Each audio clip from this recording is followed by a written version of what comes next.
Okay, so let's begin. As you know, we have been doing hypothesis testing, which is important not only for NLP, for whole of machine learning and AI, but when applied to natural language processing, this topic takes a takes a very interesting uh, uh, shape, I should say. So this is of really very fundamental importance to whole of ML. Okay. Can you stop talking? Can you stop talking there? Can you stop talking? Yeah. So we will have a recap of what was done in the last week. As you see, Nihar, my PhD student who is working on bias, he introduced different types of bias, and bias has become very important in the era of large language models and generative AI. The text picture generated by Gen AI and LLM should not be favoring any particular class or disfavoring a particular class. So this is the importance of bias. And this five tuple definition of bias is very basic. It came from our lab. And this seems to be useful to the community from the citations. So it has six components, five components. The last component is R. R is the reason to describe why the model thinks a particular piece of text to be biased. Okay, so this takes us to the combination of bias and explainability. Then S and L, S, L, and T are the most important entities of this five tuple definition. The S is the speaker or the communicator. L is the receiver of the communication, and T is the target of the communication, or the target of the bias. Okay. So when we consider these components, you should refer to the slides, lecture slides once again for their details, S, L, T, C, and R. When we consider these components, then we see that the discussion of bias is on a pretty precise ground. Okay, and this is not original. This actually is inspired by the definition of sentiment analysis due to Bing Liu. But one important thing which is pretty original from our lab is stereotyping. So we do not see any research on stereotyping, and we are surprised by this because stereotyping is the mother of all bias. Okay, first of all, whenever we make any bias statement, we first introduce stereotyping. Okay, so sentences like all Bengalis are fish eaters is a stereotype statement. Okay, now along with that, if there is an opinion of negative kind after this stereotyping, then this becomes a bias statement. Okay, but bias originates in stereotyping. There is a kind of generalization or typecasting which happens, and then from there, bias. The next stage is bias. So facts, when they overgeneralized, become stereotypes, and when opinionated, become bias. Again, I would like to insist that you look at the lecture slide, and there are some research papers from our lab in the making, where we hope to, give some definite grounding to the notion of stereotyping. But this is absolutely fundamental to bias, hallucination, these kind of problems which come from GenAI and LLM. Bias types are actually related to different social aspects. The most well-known bias is gender bias. Okay, male, female, the third category of gender, and so on. And then there can be linguistic bias.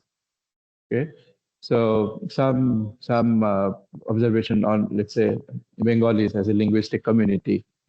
So that's linguistic bias, regional bias, okay, and so on. These things are called social bias, as opposed to cognitive bias and model bias.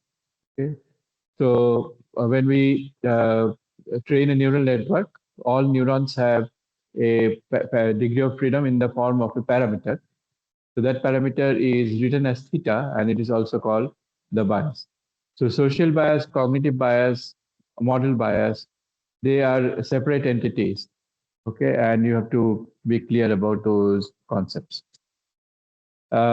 Physical abilities are also a source of bias. This is called body shaming, and we are again trying to do some research in this area. So this diagram is important because it shows different kinds of bias, especially social bias, which arise in the generative performance of large language models.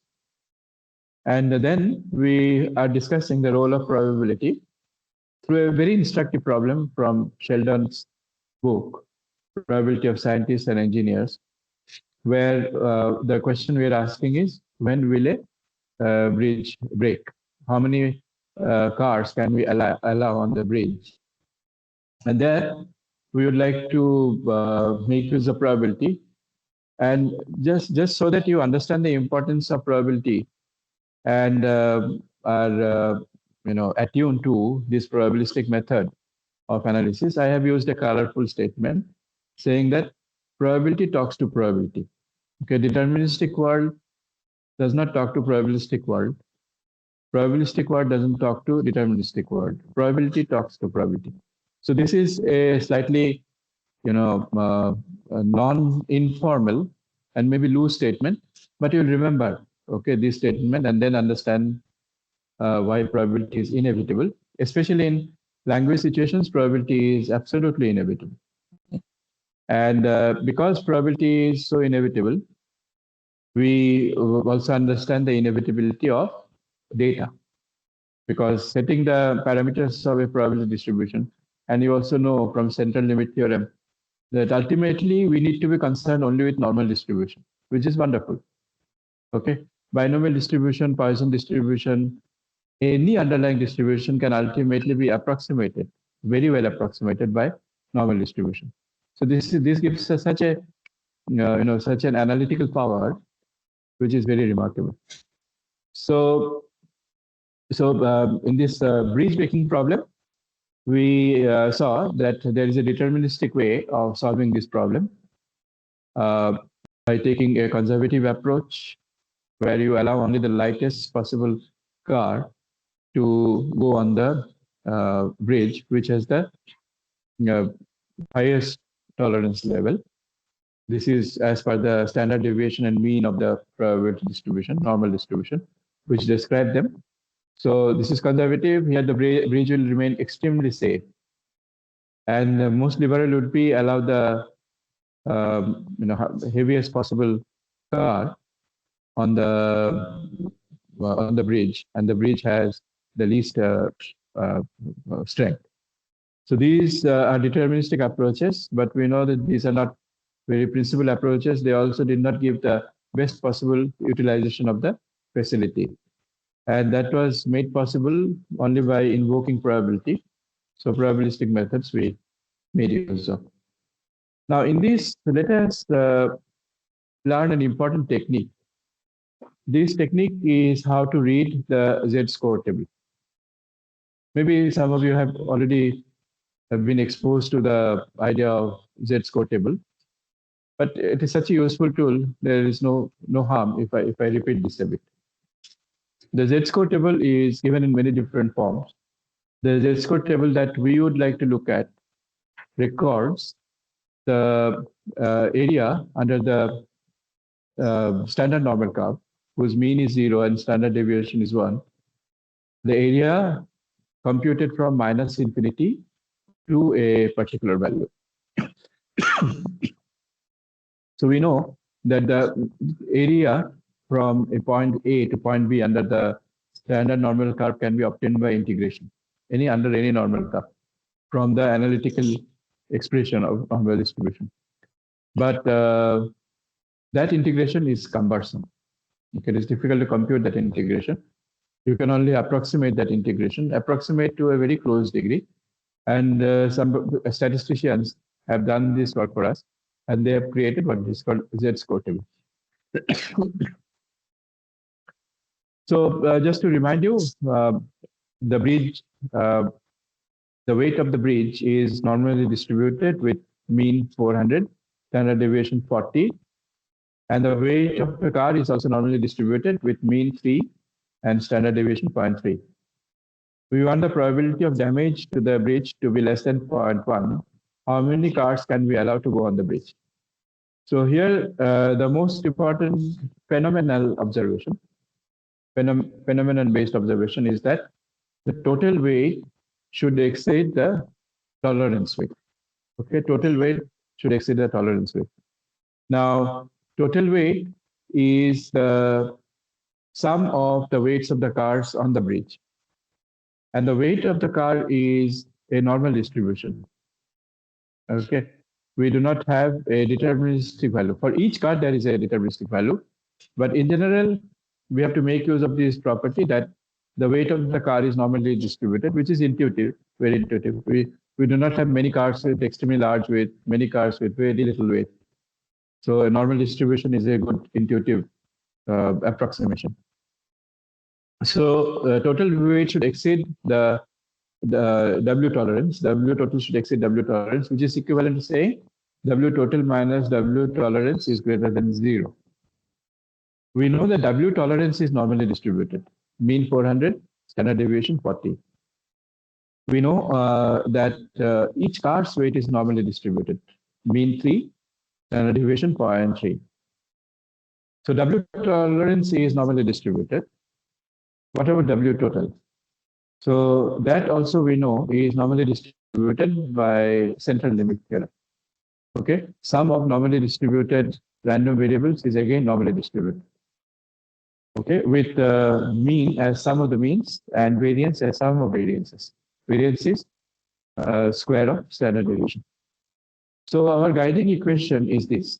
What number of cars will cause the damage probability to exceed 0.1? So we want this probability that W total minus W tolerance is greater than 0, okay, should exceed 0.1.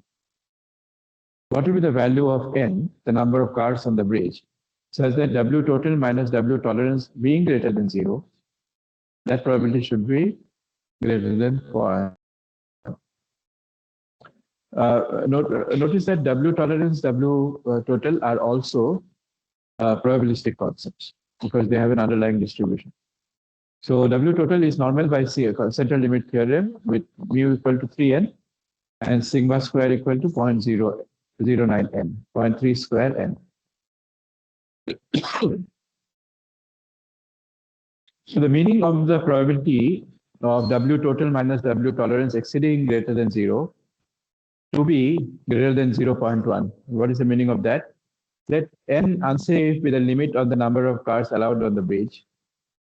So if we allow unsafe cars to be on the bridge, then out of 1,000 cases of the bridge allowing unsafe cars to pass over it, in more than 10 cases, the bridge will break.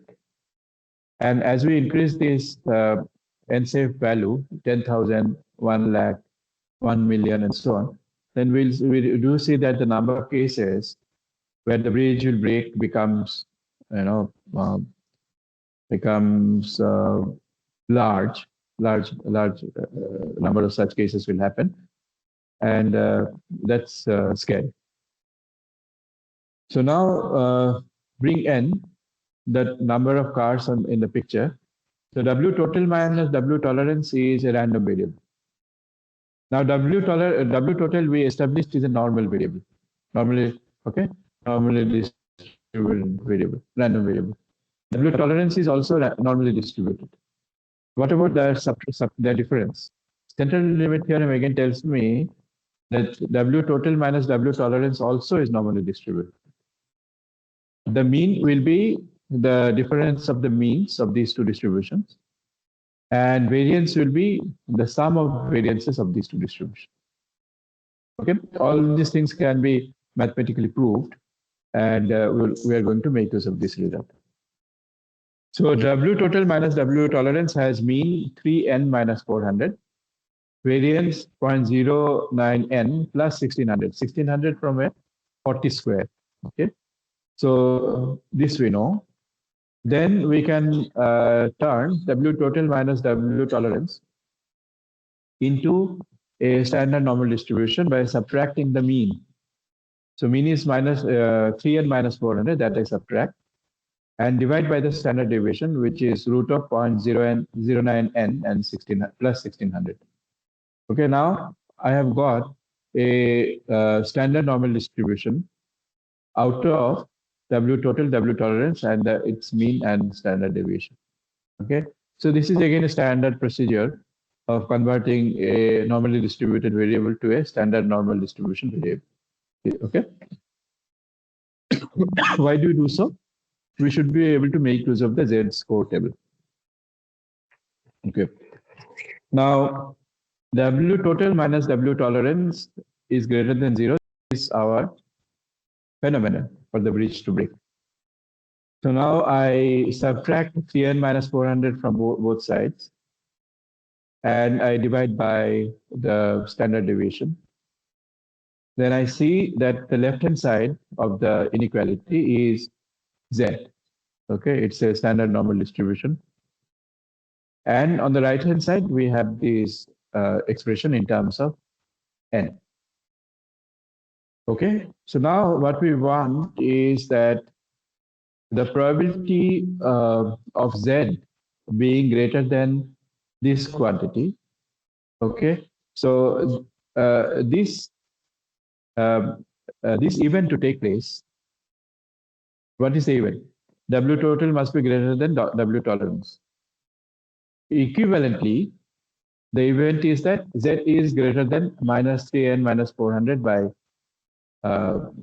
square root of 0.9n plus 1600. So this is by pure algebraic operations. Okay, so this you should be able to see for yourself that this phenomenon is equivalent to the standard normal variable exceeding a particular value. And this exceeding a particular value, this probability should be greater than 0.1. Okay. So the area under the normal curve should be greater than 0.1. Okay, the probability of z being greater than some value corresponds to the area under the normal curve to be greater than 0.1. So area greater than 0.1 means from a particular point under the standard normal curve up to plus infinity, the area should be 0.1. Okay, 0.1 or more. Let's not worry about greater than or less than, equal to, let's say. But the z-score table is given in the form of area from minus infinity to a particular value. But that's not a problem at all. The area from minus infinity to a point V plus the area from V to plus infinity is equal to 1. Area under the standard normal curve has to be 1.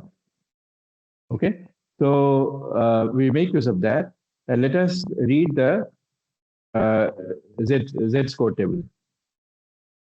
So if you are able to read the text, let me read the text.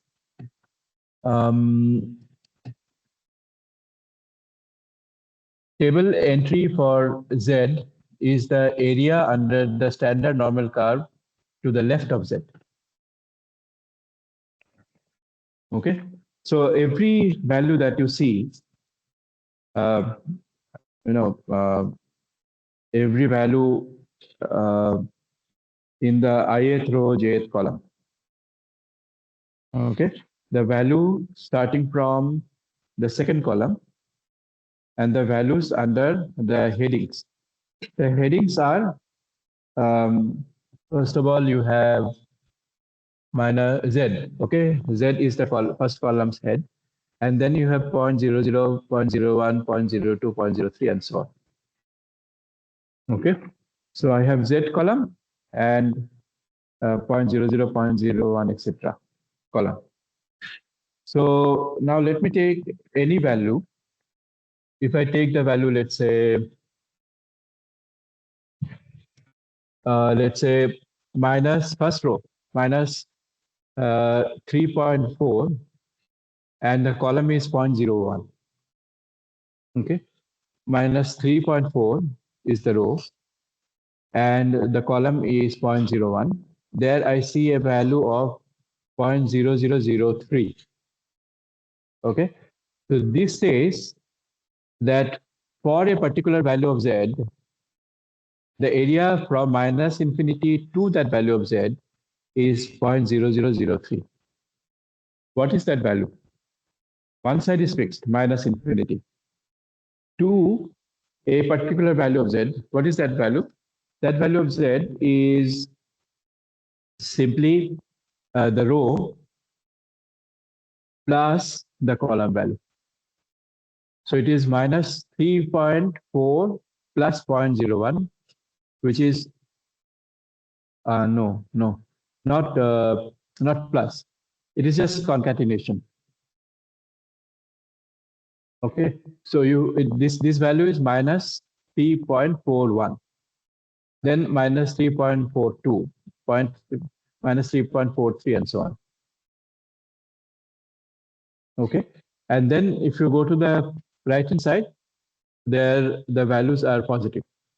So you have, for example, Z as 0, and from at 0.0 row and column 0.00, the value is 0.5. That's okay, no? Because the value is from minus infinity up to mean. The value is 0.5. And from mean to plus infinity, again 0.5. Okay, so we want an area, we want a value of Z such that from that value of Z to plus infinity, the value is 0.1. Okay, therefore minus infinity to that value of Z, the value should be 0.9. Now we have to search for 0.9, okay, in some row and column in this table. So where do you see 0.9 approximately? Don't look at this green figure, V equal to 1.28 and so on. But which row and column gives you 0.9?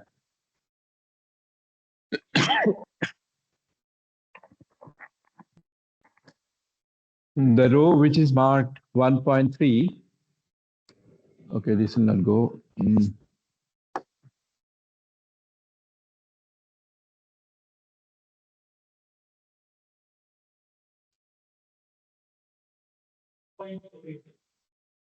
Yeah. Yes.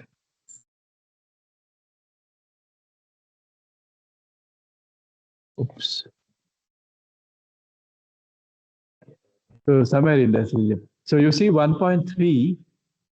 You take the row 1.3 and 0 column. Then the value is 0.9. This 0.90 whatever. So when the value of Z is 1.3 and is written 1.28, then we'll meet the condition that area up to Z equal to 1.3 is 0.9, and from 1.3 to plus infinity, the value is 0.1. Okay, so the value of Z should be equal to 1.3. So then we make, our condition was this. Our condition was this. So now obviously minus 3n plus minus 400 by this quantity should be equal to 1.3. And then when we solve for n, we get n is less than or equal to 170. So this is how the Z-score table is read. Okay, it is useful to learn this technique of reading the z-score table. So there are different conventions of giving the z-score table. Sometimes it is greater than a quantity. Those areas are recorded. But here in our convention, which is from Sheldon, the area is from minus infinity to a particular value. Do you have any question? This is the integration which is computed in this table. Okay. So in your quiz or exam, if the z-score table is given, you should be able to read, okay, and solve the problem. Okay, let's proceed.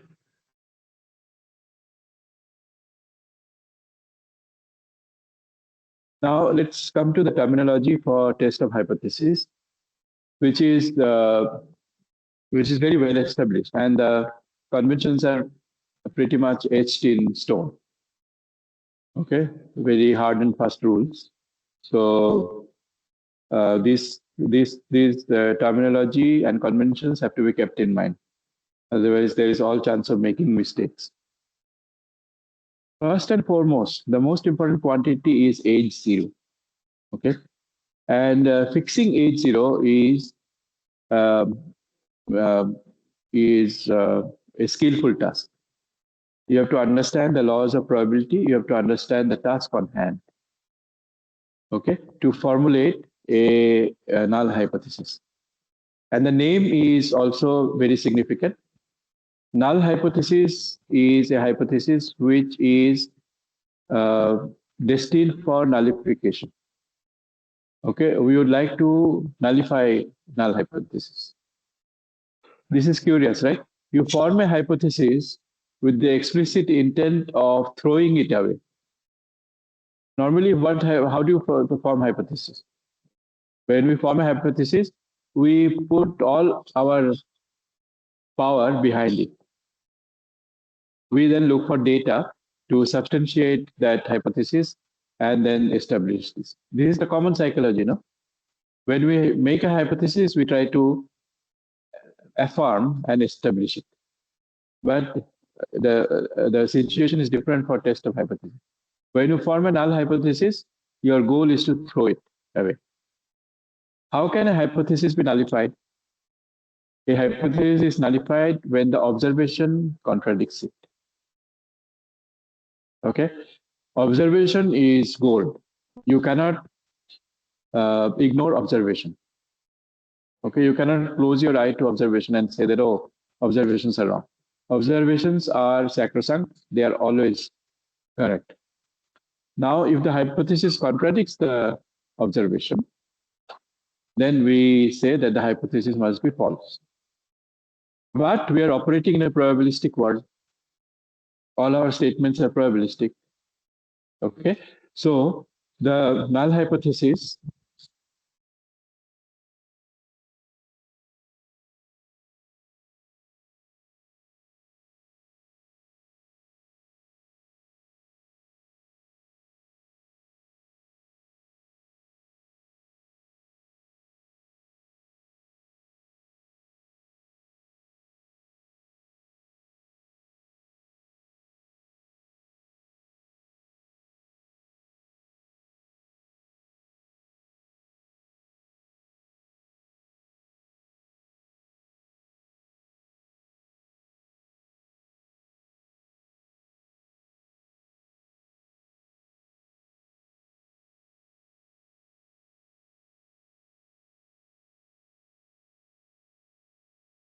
X0 should be nullified by showing contradiction with data or observation. Probabilistically speaking,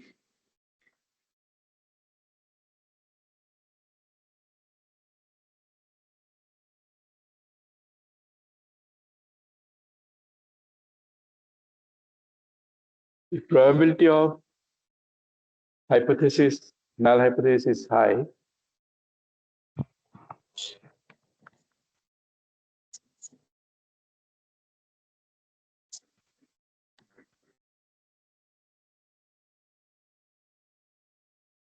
In the probabilistic world, there is no absolute truth or falsity.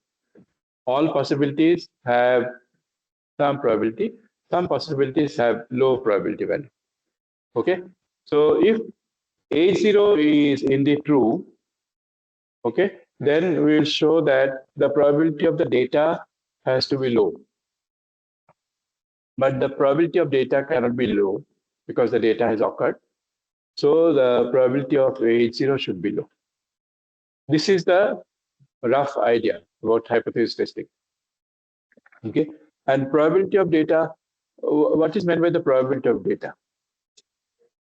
How do you get the probability of observation? What is the methodology you use? Which principle?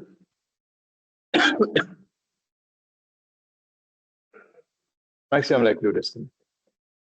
Okay, you typically use maximum likelihood estimate and then do the computation. So probability of D has a technical term. This is called p-value. P-value is very important for hypothesis testing. This is another terminology. So let's proceed systematically. H0 is the null hypothesis, the hypothesis we want to reject. HA or H1 is the alternative hypothesis, that is the notation given. This is opposite of H0. And we use sample statistics trying to reject H0. Let us see. So, okay,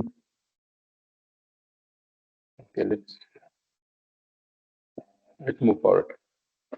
Then associated with H0, H1, HA is the notion of type 1 and type 2 error. So type 1 error is incorrectly rejecting H0 when it should have been accepted. This is called type 1 error. Okay. If you reject H0 when it should have been accepted, we have committed type 1 error. And if we accept H0 when it should have been rejected, we have committed type 2 error. So you possibly see false positive and false negative in operation here. Error of omission and commission. So which one is false positive, which is false negative?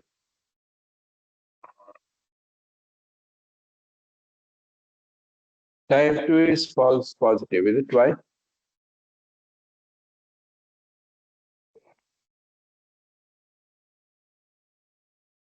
So if you admit anything when it should have been disallowed, this is a false positive situation.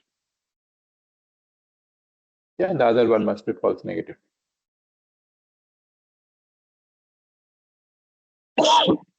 So this is a very important statement. The data would be unlikely to occur if the null hypothesis were true. Okay. And in logical form, we say that NH derives not of D. So this symbol of vertical bar and a horizontal line means derives. Okay, NH derives not of D, where NH is the proposition null hypothesis is true, and D is the proposition data occurs. Okay, this slide is possibly the most important formalization of testing of hypothesis. Okay. So now let me give a situation which all of you are very familiar with. Okay, so suppose I have thrown a coin 100 times. Okay, thrown a coin 100 times, and let me write it down.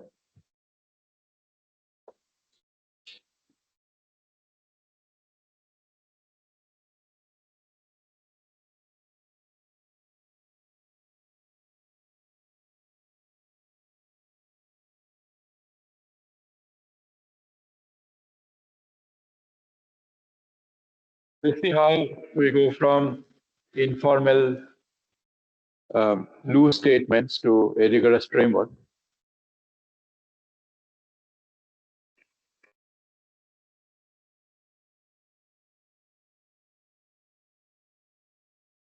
Can you write it? Send me a slides.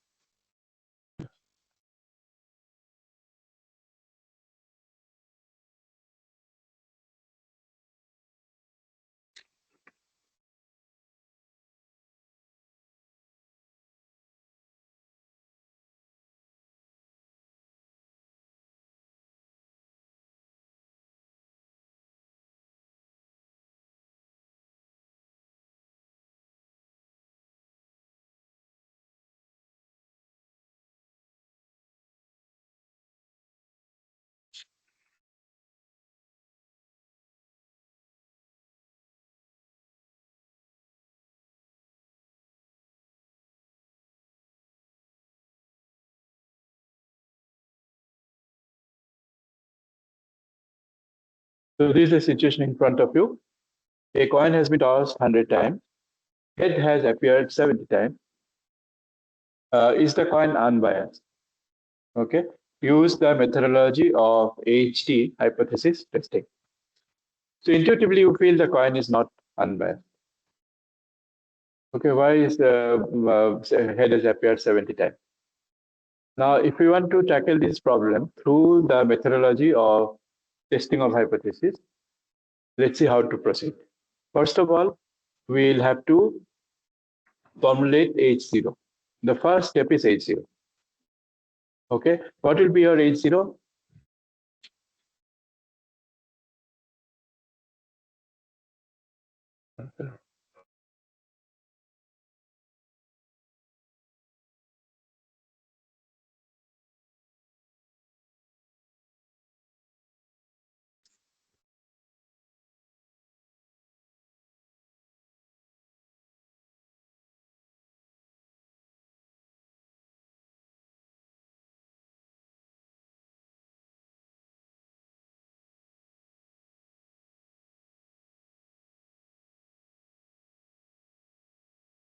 Null hypothesis.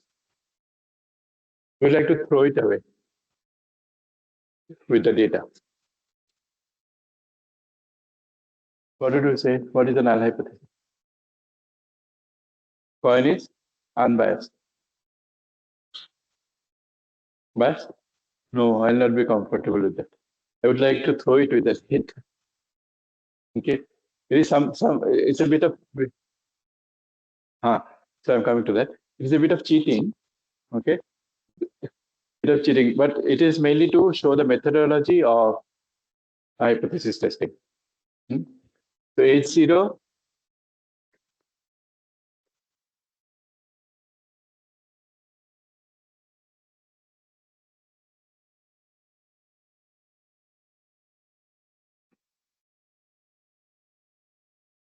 theta equal to 0.5. Theta is the probability of head.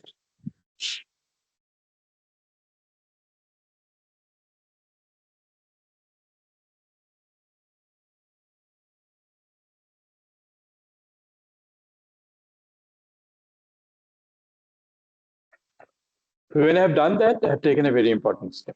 Okay, the game has begun now.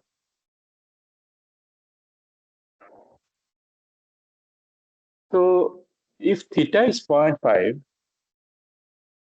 then what is the consequence of theta on the data?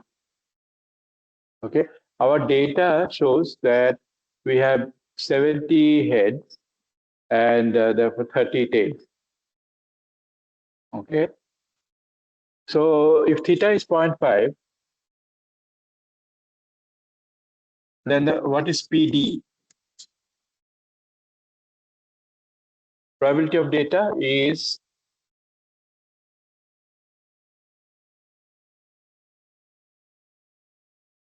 zero 0.5 to the power 70 multiplied by 0.3 to the power 30.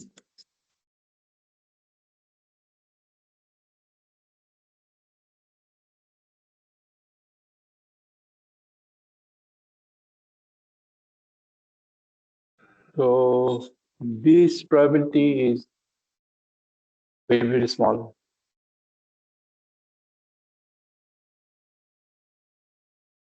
So this, if the so intuitively, okay, if this probability is so small, then the data cannot happen. Occur.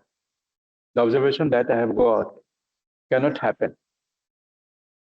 All these have to be formalized. You have to decide a confidence interval, in confidence limit, and so on. Okay, so since this probability is seen to be very small, we say that this observation cannot occur. But the observation has occurred, so therefore my hypothesis must be wrong. Now, what is the meaning of small? How much of smallness is acceptable? Okay, so those things we have to formalize now. But this is the basic methodology for hypothesis testing. I'll take a more serious problem. going forward. So this is the basic idea. Now you might come back and say that, okay, what should be the problem if my H0 is the opposite? Coin is biased. Okay, what will happen? If I say the coin is biased, then this theta value is not equal to 0.5, either less than 0.5 or more than 0.5. Then what is the consequence of that? That requires what is called one-sided testing. But let's first do two-sided testing. Okay. So we have laid the intuition. We'll develop the methodology further after a small break. Yeah, it will not be. Uh,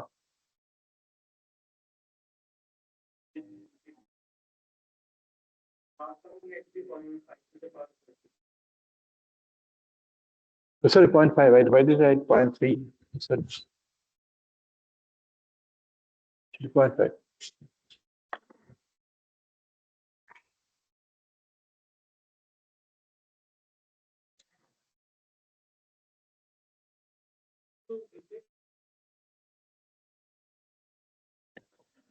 If my uh, uh, if the number of heads was 50, then also the probability will be low. You are saying, okay. So we have to deal with that. We will do a digression to sorry to see how observations compel us to reject H0. Okay, observation compel us to reject H0, and this process we would like to show in the framework of logic without bringing in probability. Things are more understandable in the deterministic world. So let's do this from logic, from predicate calculus. So there is a well-known puzzle. Uh, A, B, and C belong to the club, and every member in the club is either a mountain climber or a skier or both. A likes whatever B dislikes and dislikes whatever B likes. A likes rain and snow. No mountain climber likes rain. Every skier likes snow. Is there a member who is a mountain climber and not a skier? That is the question asked. Okay. So we have to solve a decision problem. Is there a member who is a mountain climber and not a skier? Yes or no? So what happens in AI is that the knowledge is given in the form of facts and rules. Okay. So the facts here are A, B, and C belong to a club. So A belongs to the club, B belongs to the club, C belongs to the club. These are facts. And every member in the club is either a mountain climber or a skier or both. This looks like a fact, but actually it is an if-then rule. Okay, if X is a member of the club, then X must be either a mountain climber or a skier or both. A likes whatever B dislikes is also an if-then rule. If A likes X, then B dislikes X, and so on. So this is how the facts and rules are given. Now, what is the answer to this? And what is the process by which you are solving it?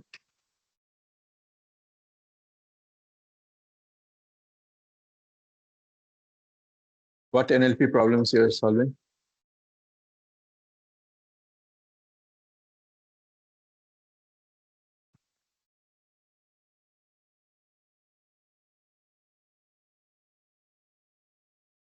What is the answer? Um, Answer is yes. And who? B. Why? What is your reasoning process?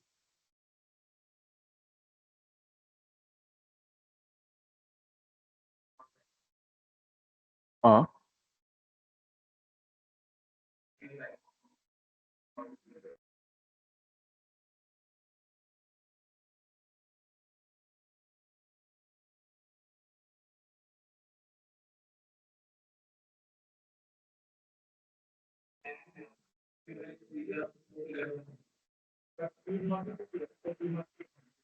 Yeah.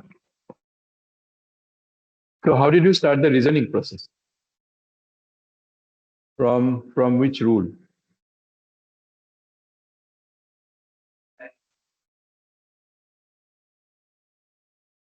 Why did you start from there?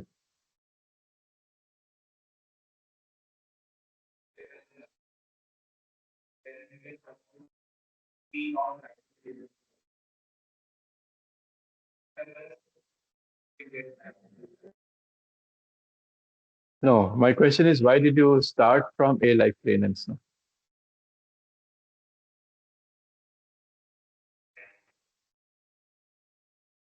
No. Yeah. Anybody else?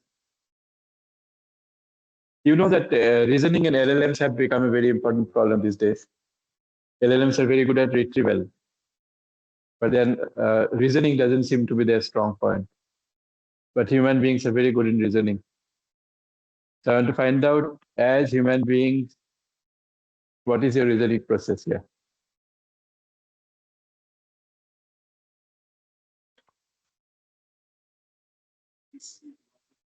Uh,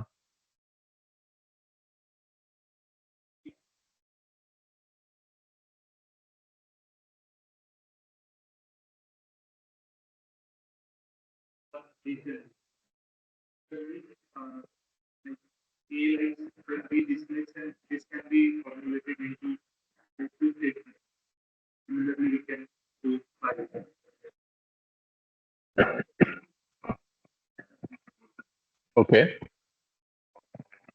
So anybody started with a hypothesis that there is nobody, no such member. Okay. There is no member who is a mountain climber and not a skier. So everybody is both mountain climber and skier. So A is a mountain climber and skier.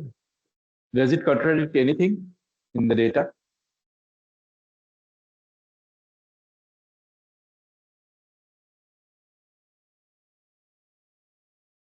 A cannot be a mountain climber. So that is not our problem, right? We we want somebody who is a mountain climber and not a skier. So A does not meet our requirement. What about B? B is both mountain climber and skier. So no. I'm saying that there is nobody in the club who meets this specification. Mountain is a mountain climber, but not a skier.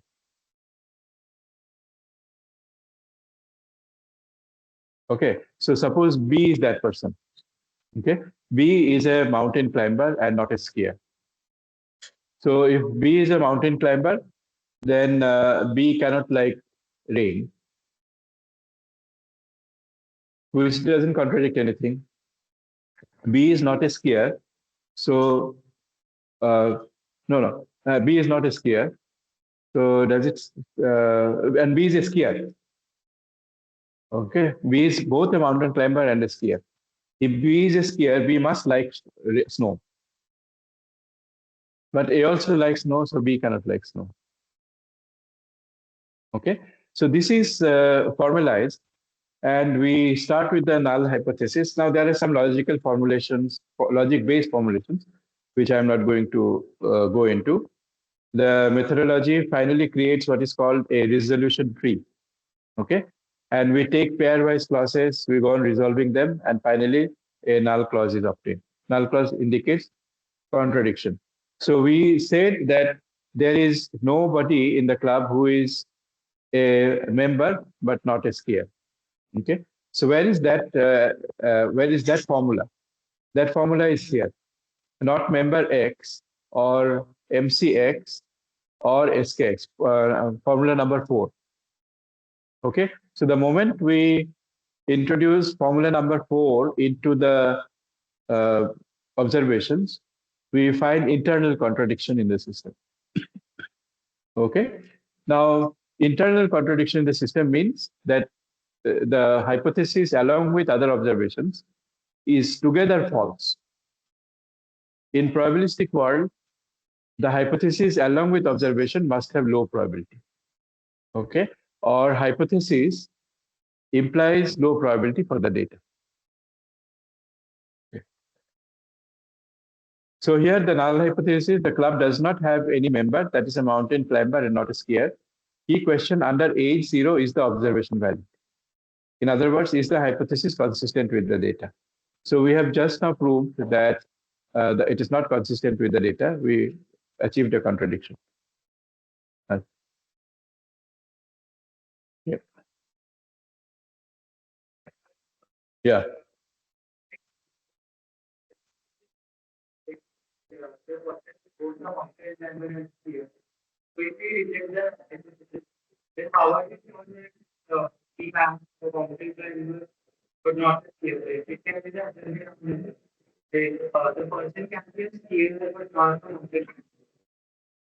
No, because our logic-based formula is this.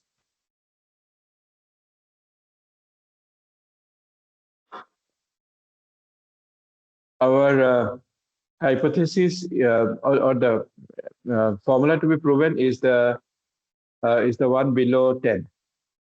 There exists X such that member X and MCX and not SKX. You start with that. And when you contradict this, this becomes for all X.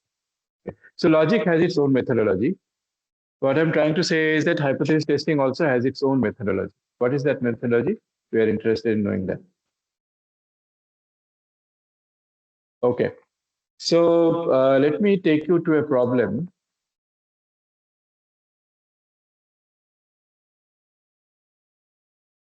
which shows this methodology.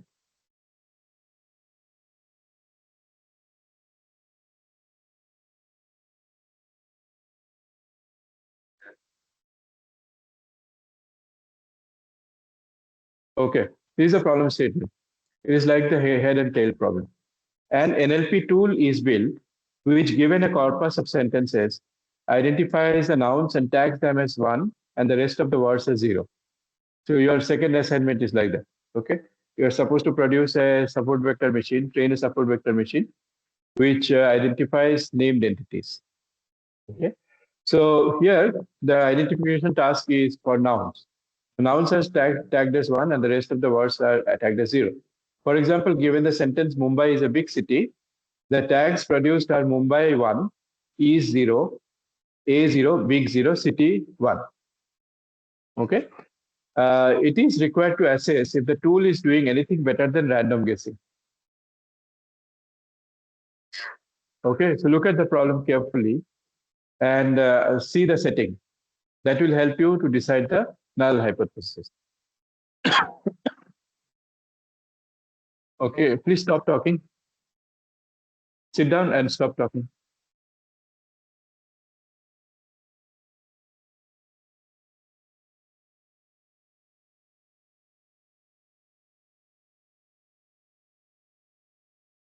So you want to know if the tool is doing anything better than random guessing.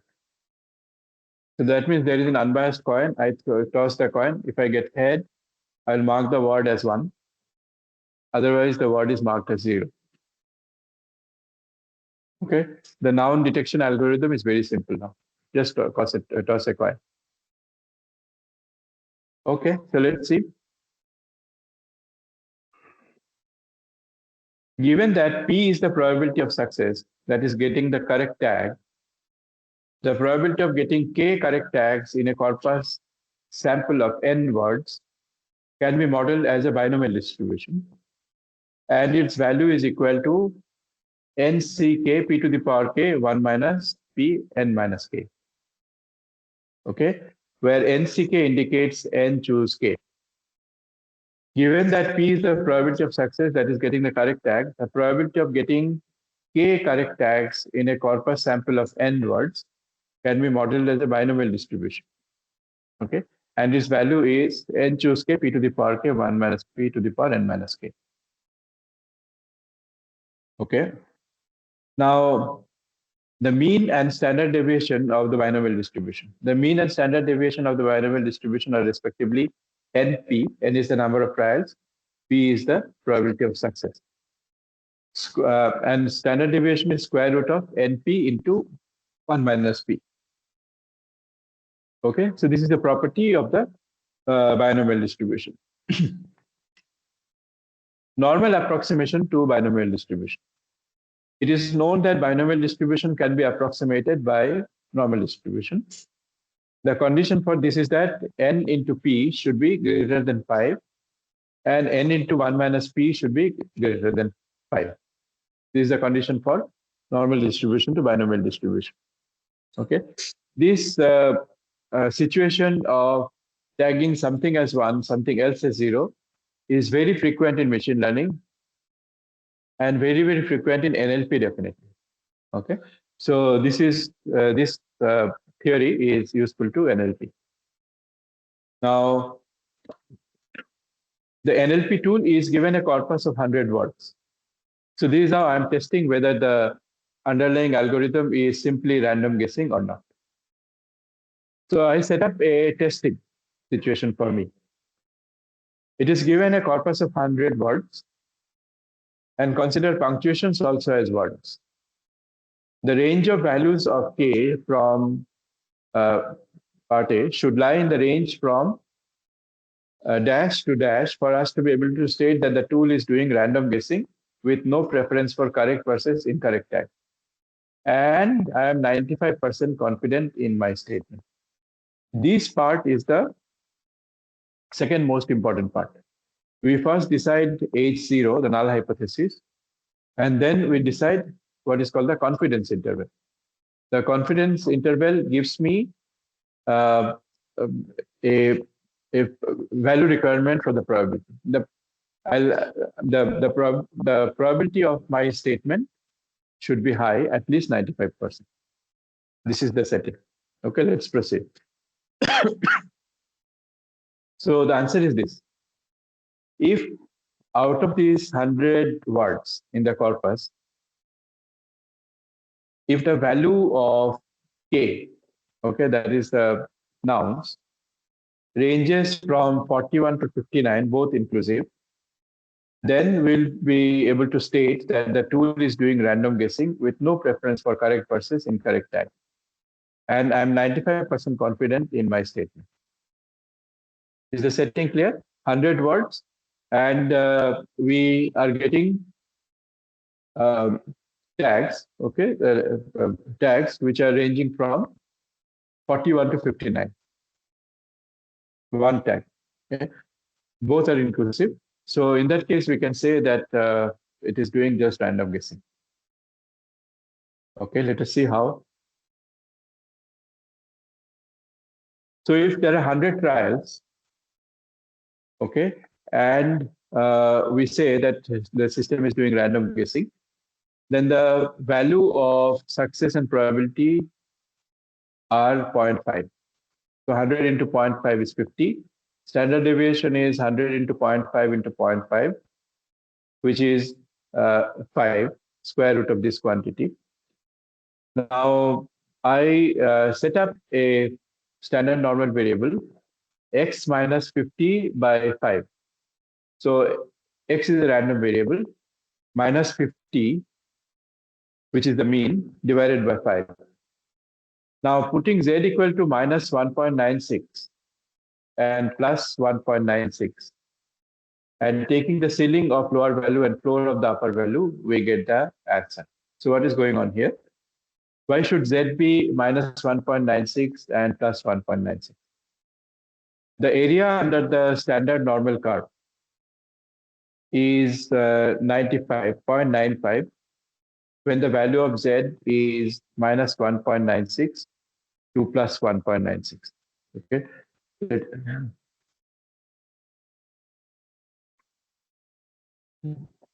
This, okay, this standard normal curve, if you see, then minus 1 to plus 1, the area is 68%. Minus 1.96 to plus 1.96, the area is 95%. And minus 2.58 to plus 2.58, the area is 99%. Okay. So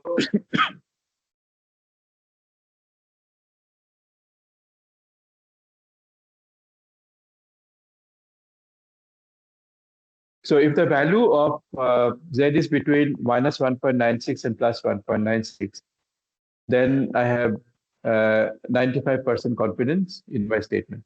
What statement and what does Z indicate? What is X here? What is X?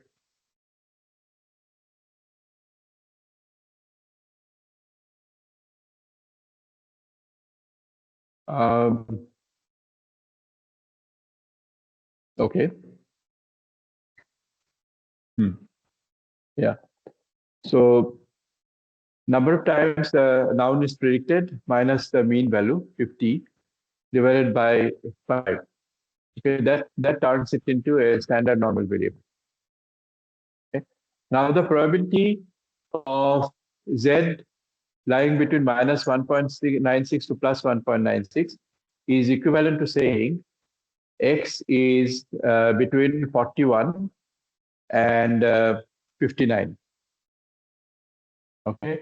If the value of X is if the value of K is between 41 to 59, both inclusive, then we will be forced to say that the system is doing random guessing. Okay. Now, what is the null hypothesis here? The null hypothesis was not explicitly stated. The null hypothesis is that the the process is doing random guessing. Okay, so that's why we can take the probability value to be 0.5. Okay, so this is one problem. Let's take another problem.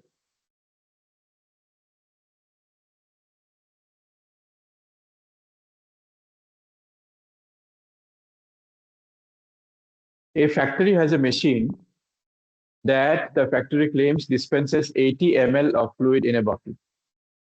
This needs to be tested. A sample of 40 bottles is taken. The average amount of fluid is 78 ml with standard deviation 2.5. Verify the factory's claim. Okay, read the problem carefully. The factory has a machine that the factory claims dispenses 80 ml of fluid in the bottle. So if you give less than 80 ml, then the consumer is cheated. If you're giving more than 80 ml, then it is uneconomical for the factory. Okay. So the average amount of the fluid is 78 ml with standard deviation of 2.5. Verify the factory's claim. So examine the problem carefully, read the problem statement again and again, discuss the issues threadbare. First step is to formulate H0, formulate HA, decide the confidence interval, usually 90, 95, or 99%. This automatically fixes the significance level, also called alpha, as 0.1, 0.05, or 0.01. So this is a very nice illustration of the methodology. Let's go through this. And this sets the rule of the game.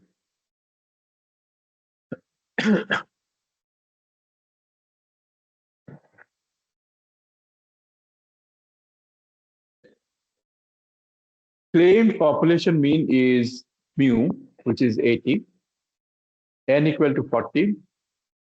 Sample mean, we are told, is 78. Sample standard deviation is 2.5. Now, my hypothesis is that the average amount of fluid in the bottle is indeed 80 ml.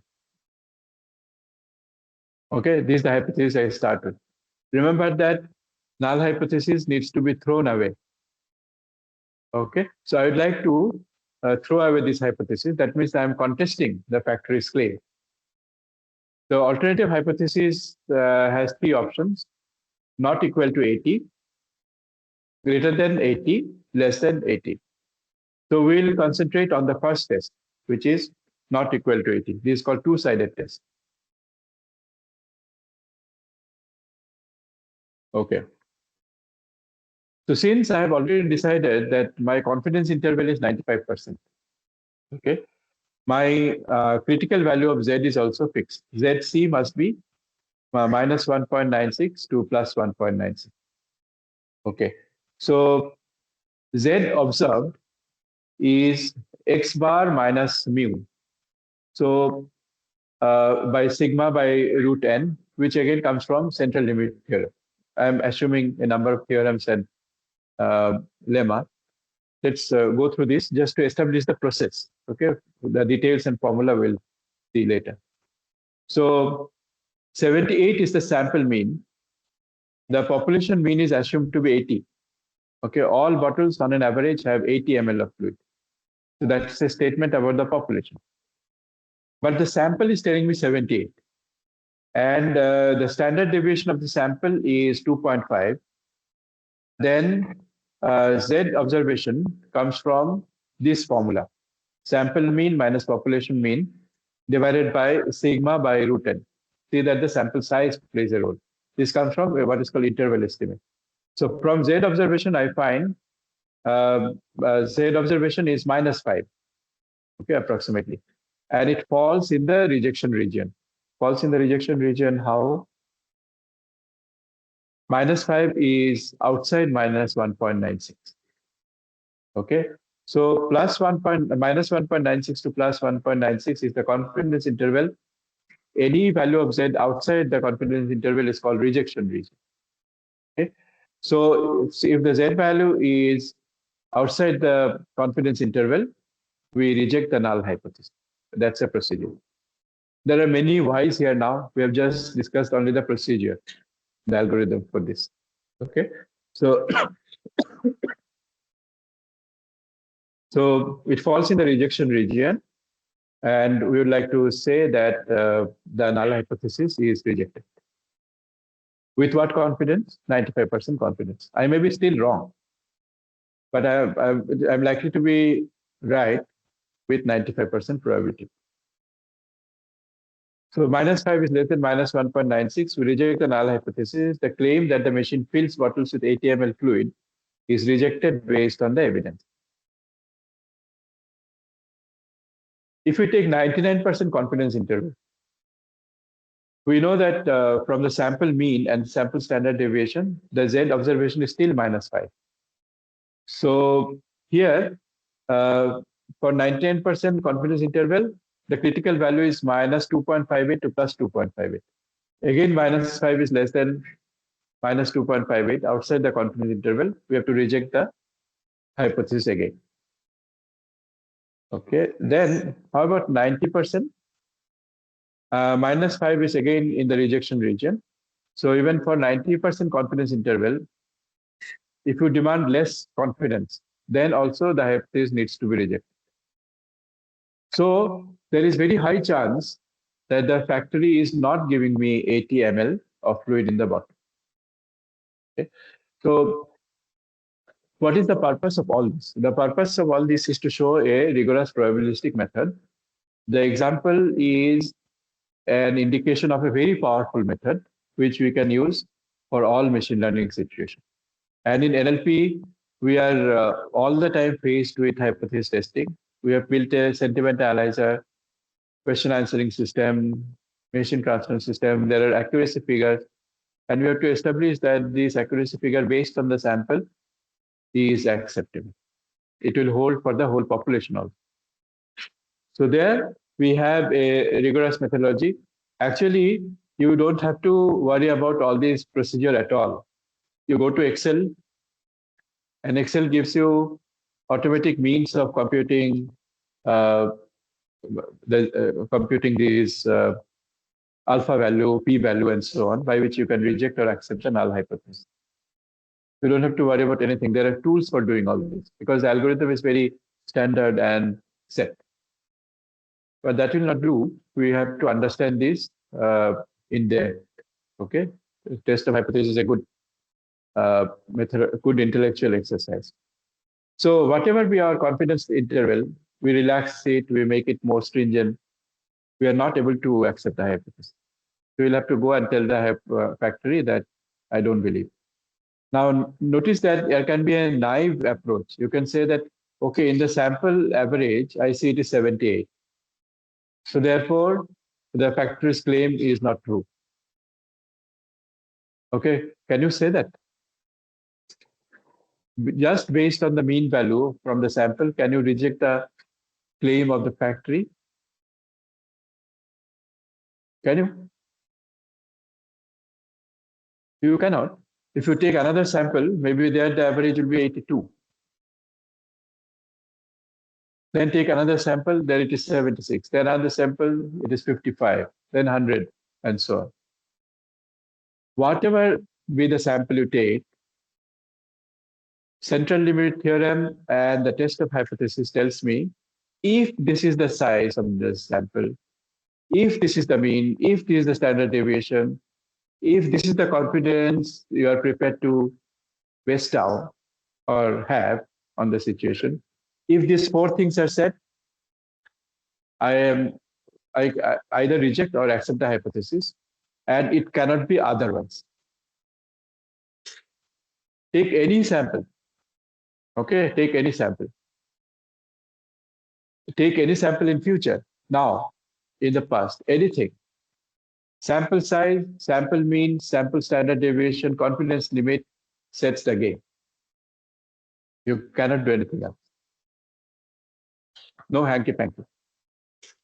You cannot go only by the mean value. Standard deviation has to be considered. Sample size has to be considered. So there is a very powerful mechanism of central limit theorem operating. We should do it. If I don't know if there is enough time, we should do it. So by the way, there will be some extra lectures, okay, before 4th of November. There will be some extra lectures at night. They will be all in teams. There will be 3, 4 extra lectures. So do please attend. And on 24th, we have the quiz. On 3rd November, you have the second assignment evaluation.